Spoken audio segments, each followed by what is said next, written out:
অতিরিক্ত সময়ের দ্বিতীয়ার্ধ ম্যাচ তখন গড়াচ্ছে শেষ বাঁশির দিকে।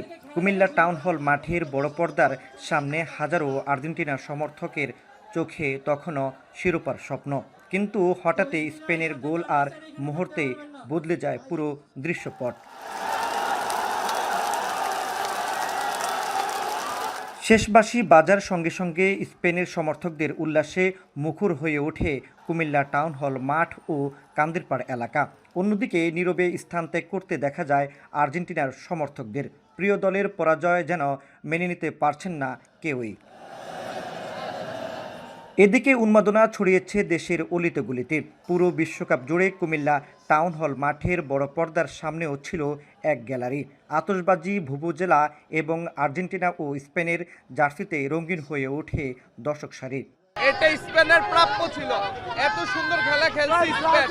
আর্জেন্টিনার আজকে কোনো ফর্ম ছিলই না। আজকে আর্জেন্টিনা একটা দলের সাথে পড়ছে। ফাইনালে আমরা এমন খেলা দেখবো কখনো ভাবি নাই। আজকে এমন খেলা দেখে আমরা ফাইনালে আমরা হতবাক। আজকের খেলা স্পেন আমাকে এত মুগ্ধ করছে। সামনের ওয়ার্ল্ড কাপ থেকে আমি স্পেন ডিজার্ভ, এই ওয়ার্ল্ড কাপ তারা ডিজার্ভ করে।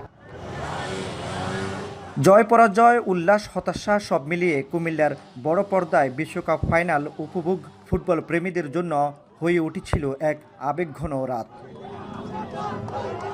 মাসুদ আলম, এখন কুমিল্লা।